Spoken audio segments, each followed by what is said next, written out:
damos los buenos días a Álvaro Díaz, profesor agregado de la Cátedra de Inmunología de la Facultad de Química. Para empezar, una definición de este momento tan complicado que vive el país en relación con la pandemia y la importancia de la vacunación. Buenos días, Ana, gracias por la oportunidad. Sí, es un momento complicado. Tenemos peor índice de Harvard, que se está usando, que en ningún otro momento, desde que empezó la pandemia, y todo hace esperar que probablemente eso va a empeorar. Lo que hay es como un cansancio, un desgaste de un año de estar en esta situación que nos lleva colectivamente quizás a aflojar los esfuerzos, pero en realidad no es el momento de aflojar los esfuerzos. En este momento, ¿cuántas vacunas se puede decir que están en el mercado y son confiables? Ayer yo escuchaba que en la Unión Europea se acaba de aprobar la vacuna de Johnson y Johnson, y por otro lado hay reparos en cuanto a la vacuna de AstraZeneca. Un poco, ¿cómo ves el momento? ¿Cuáles son las vacunas que son aceptables y a la vez qué pasa con las que llegan a Uruguay? Bien, primero que en desarrollo desde el comienzo de la pandemia ha habido un número muy grande de vacunas, estamos hablando de un par de cientos. Algunas no funcionaron bien, digamos, y su desarrollo fue cortado, pero eso es apenas un puñado. Siguen en desarrollo una gran cantidad de vacunas que se basan en tecnologías diferentes, en ideas diferentes. Eso es importante, no son todas iguales. En este momento aprobadas en un lugar u otro del mundo están la de Pfizer, la de Moderna, la Sputnik, la de AstraZeneca, la de Sinovac, la de Sinopharm, la de Johnson y Johnson, la de Novavax, y ahí llevo 8 y posiblemente se me está escapando alguna. Hay otra que CureVac estaba ahí en proceso de aprobación. Estamos, sí, acercándonos quizá a la decena de vacunas aprobadas. Con la vacuna de AstraZeneca, bueno, primero hay que decir que parece haber como un tironeo político entre la Unión Europea y la empresa por los plazos de entrega de las dosis, y yo no sé si eso no está influyendo en algunas cosas que están pasando, no lo sé. Ahora, ayer o anteayer, hubo uno de estos sustos, digamos, colectivos con algunos casos de trombosis, de formación de coágulos en gente que recibió la vacuna, pero, a ver, es importante recalcar que para nada hay evidencia de que esto esté asociado a la vacunación. O sea, la vacuna se da a mucha gente, alguna de esa gente tiene problemas previos, y alguna de esa gente que recibió la vacuna, como podría pasar con la gente que no recibió la vacuna, bueno, desarrolla enfermedades, se muere, etc. Hasta lo que yo sé, no hay ninguna evidencia de que la vacuna está asociada con estos eventos de trombosis al día de hoy. Por una cuestión de extrema prudencia, detuvieron la vacunación con AstraZeneca en 2 o 3, o quizá alguno más, países de la Unión Europea, pero por ahora no hay evidencia. Realmente es demasiado temprano para que nos asustemos, para que nos preocupemos. Hay que esperar un poquito y ver qué pasa, ¿verdad? De estos sustos ya hubo otros anteriormente, cuando, por ejemplo, esta vacuna estaba en desarrollo y después se desestimaron. Entonces hay que ser muy prudente. Sí. No se puede decir que hay vacunas de primera y de segunda categoría. No se puede, sobre todo por una cosa. Científicamente, para decir eso, habría que compararlas lado a lado en el mismo ensayo clínico. Ese tipo de ensayos a veces se hacen, pero en este caso no los ha habido. Entonces, los diferentes ensayos clínicos son diferentes, a veces tienen criterios ligeramente diferentes, se hacen sobre poblaciones diferentes, etc. Entonces, para empezar, no son cosas exactamente comparables. Lo segundo es, cuando se hace un ensayo clínico, la enorme mayoría de los casos que van a usarse después para calcular la eficacia de la vacuna son casos leves. O sea, COVID sintomático, pero leve, ¿verdad? Falta de olfato, falta de gusto, fiebre baja, yo qué sé, cansancio, etc. Y esencialmente en base a eso se calculan estas eficacias, ¿no?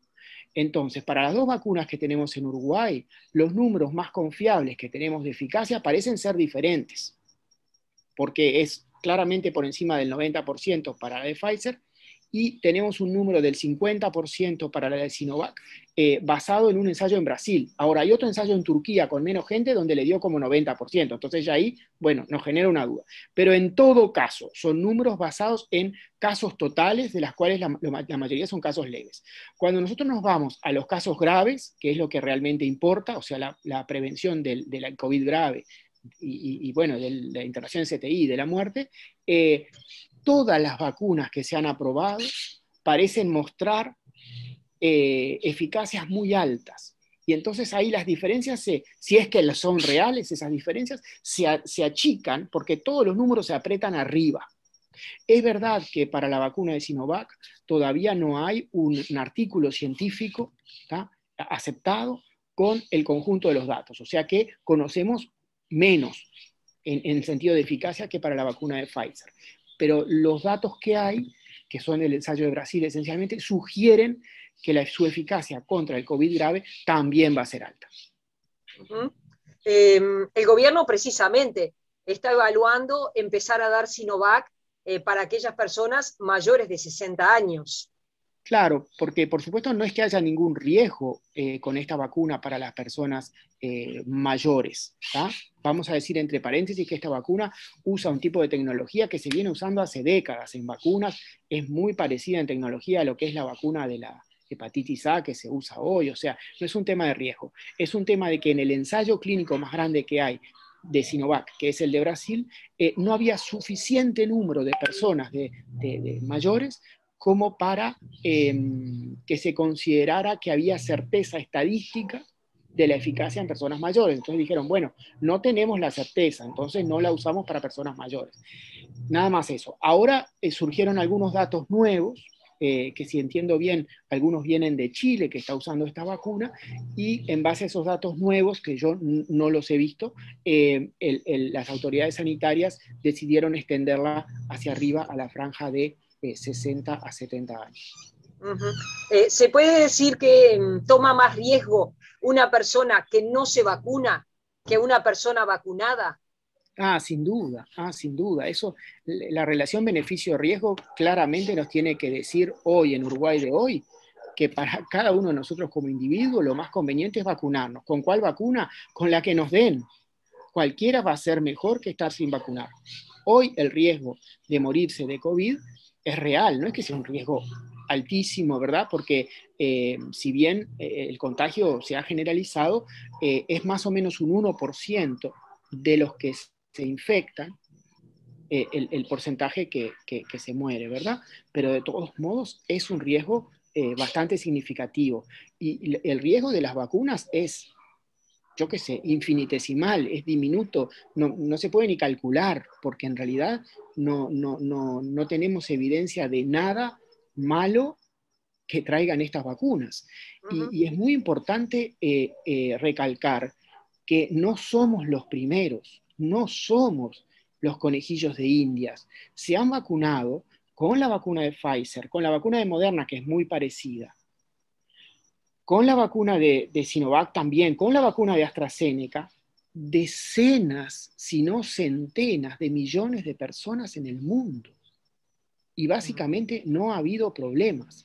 Con la vacuna de Pfizer hay entre 5 y 10 casos por millón de dosis de personas que son alérgicas a un componente de la vacuna y hacen reacciones alérgicas severas, ¿verdad? Que si el sistema de salud está prevenido, no son un problema porque a esa persona se le da un medicamento que la saca de esa situación, ¿verdad? Pero por eso se tiene esa prevención de que las personas se queden 15 minutos en el vacunatorio antes de retirarse.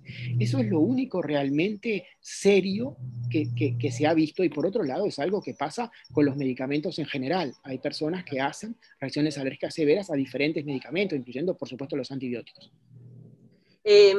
Álvaro, ¿hay incertidumbre en cuanto a cuánto dura la inmunidad de estas vacunas? Porque, bueno, algunos artículos de divulgación científica que estuve leyendo decía que, bueno, que hay incertidumbre al respecto. Claro, Claro, sí, porque no ha habido tiempo para evaluarlo. No ha habido tiempo de evaluar cuánto dura la inmunidad después de tener COVID, la infección en sí, y tampoco ha habido tiempo de saber cuánto dura la inmunidad de las vacunas. Eso nos vamos a enterar siguiendo, digamos, lo que pasa con el tiempo, ¿verdad? Ahora, hay dos factores ahí. Uno es intrínsecamente cuánto duran los anticuerpos y cuánto duran lo que se llama la memoria inmunológica, otros componentes del sistema inmune que se desarrollan y que duran más, ¿verdad? Sobre eso hay cierta incertidumbre. Yo diría que un año por lo bajo van a durar, ¿tá? Pero hay incertidumbre sobre otro aspecto que se cruza y que complica, que es la aparición de las variantes del virus. Entonces, hay variantes para las cuales aparentemente la protección dada por las vacunas que están aprobadas es menor. No es que sea cero, pero es menor. Entonces, en la medida que esas variantes se generalicen, y eso incluye la variante P1 que se ha extendido desde el Amazonas a Brasil y nos va a llegar, ¿tá? En la medida que eso se generalice y en la medida que, bueno, la eficacia de las vacunas sea menor frente a esas variantes, eso sumado a que, bueno, la protección inmunológica naturalmente va decreciendo con el tiempo, se suman esas dos cosas y pueden hacer que la protección dure menos que lo que querríamos. No sabemos cuánto va a durar, pero es probable que en los próximos años tengamos que recibir refuerzos de las vacunas que estamos recibiendo ahora y que esos refuerzos estén actualizados para cubrir mejor la protección frente a las nuevas variantes que van surgiendo. Uh-huh. ¿Y los efectos secundarios de estas vacunas a largo plazo, cuánto preocupan al mundo científico? La verdad es que no hay antecedentes con las vacunas en general en la historia de la vacunación de efectos secundarios a largo plazo. Los efectos secundarios que se ven generalmente son en los primeros días, ¿verdad? Para las aprobaciones que se llaman aprobaciones de emergencia que se han dado de estas vacunas que están aprobadas ahora, se tomó un tiempo de 2 meses después de la segunda dosis, como una cuestión de prudencia, o sea, se siguió a la gente hasta los 2 meses, porque no hay antecedentes de efectos a largo plazo. A mí me parece que hay mucha bola de nieve, que hay mucho cuco relacionado con eso, ¿verdad? Ese cuco tiene que ver en parte con que, bueno, con que algunas tecnologías de algunas de estas vacunas que se están dando son nuevas, lo cual es verdad. Por cierto, no es verdad para la vacuna de Sinovac, que usa una tecnología sumamente tradicional que nadie puede pensar que tiene ninguna sorpresa. Uh-huh. ¿Cuántas personas en un país como el Uruguay, cuál es el porcentaje de población que tiene que estar vacunada para poder empezar efectivamente a bajar la cantidad de casos? ¿80%? A ver, acá el concepto es que cada uno de los factores, digamos, suma, no es una cosa de todo o nada, ¿verdad? Ese famoso R, que es a cuánta gente contagia cada infectado, ¿verdad? Disminuye con el uso de mascarilla, distanciamiento social, etc. Y también va a disminuir en la medida que haya gente efectivamente protegida por la vacunación, y cuanto más gente, más va a disminuir. Entonces, son todas fuerzas que van empujando, digamos, hacia que estemos mejor, ¿tá? Para la situación ideal, ¿verdad? Que es que el R baje por debajo de 1, sin necesidad de ningún distanciamiento social, o sea, esa famosa inmunidad de rebaño de la que se habla, se estima que tiene que estar protegida de la infección y de transmitir a otros entre un 60 y un 70% de la población. Pero las vacunas tampoco van a ser 100% efectivas respecto a evitar la transmisión. Entonces, vamos a tener que vacunar a más del 70% de la población para llegar a esa situación ideal de la inmunidad de rebaño, sobre todo considerando lo de las nuevas variantes del virus contra las cuales las vacunas van a ser menos efectivas. Entonces, en realidad, si consideramos lo de las nuevas variantes, tenemos que tratar de vacunar a toda la gente que podamos vacunar. Eso es lo que yo pienso. Están llegando, y eso es lo que en este momento, por lo que dice la información, está sufriendo Brasil, que es nuevas cepas como más contagiosas. ¿Qué pasa? Ahí se explica de pronto lo que tú recién me decías, de que se van a empezar a necesitar refuerzos porque empiezan a aparecer cepas más contagiosas.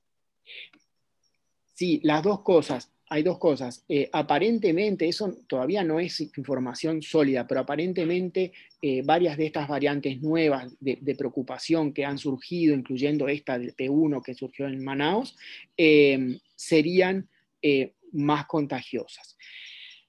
Pero lo otro que hay es que son cepas en las cuales, o variantes, en las cuales la proteína esa del pincho que sale hacia afuera, cambia lo suficiente como para que los anticuerpos que se generaron por vacunación contra las variantes o las cepas tradicionales, vamos a decir, del virus, las que estaban al principio, esos anticuerpos no se unan bien ahora a la proteína de la variante y no neutralicen a ese virus variante con la misma efectividad. Entonces, quizá eso segundo es la primera preocupación, porque uno toma sangre, vamos a decir, para decirlo simple, de personas vacunadas, yo qué sé, con la vacuna de Pfizer, con la vacuna de AstraZeneca, con la vacuna de Novavax, ¿verdad? Y ve cuánto neutralizan al virus, cuánto bloquean al virus en su capacidad de infección en un ensayo de laboratorio, ¿verdad? Y para el virus, vamos a decir, convencional, la capacidad esa de neutralización de esos anticuerpos que están en la sangre está acá, y para la variante de Sudáfrica o la variante esta de Manaus está acá abajo. No quiere decir que sea cero, pero es notoriamente menor. Uno se preguntaba, ¿qué pasó en el Uruguay que hasta se podría decir noviembre, diciembre, como que la pandemia nos trató bastante bien y con todo respeto para mucha gente que de cualquier manera se contagió y hasta murió, pero si miramos el mundo, Uruguay hasta noviembre, diciembre estaba en una situación mejor que la de otros países. ¿Qué fue lo que pasó? ¿Qué fue lo que cambió? Ahí yo tengo que hacer de epidemiólogo aficionado. Viste que ahora decimos que en vez de 3 millones de directores técnicos de fútbol, tenemos 3 millones de epidemiólogos. Yo soy químico de origen e inmunólogo, no soy epidemiólogo, así que puedo opinar como cualquiera.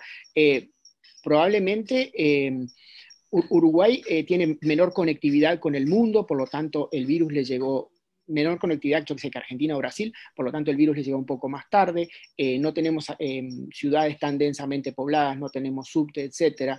Entonces, bueno, la infección se desarrolló más lentamente y además hubo una muy buena respuesta de la población, que es una población relativamente educada y en la que además golpeó un miedo muy grande a la pandemia. Después ese miedo y la prevención asociada se fue desgastando. Y a su vez nos ha afectado brutalmente el tener un vecino como Brasil, ¿verdad? Donde las políticas sanitarias han sido caóticas y tiene una epidemia descontrolada. Entonces, realmente nuestro gran problema ha sido la frontera con Brasil y si uno ve los mapas con los índices de Harvard, eso parece bastante claro. Gracias por la entrevista. Bueno, gracias a ti, ¿eh?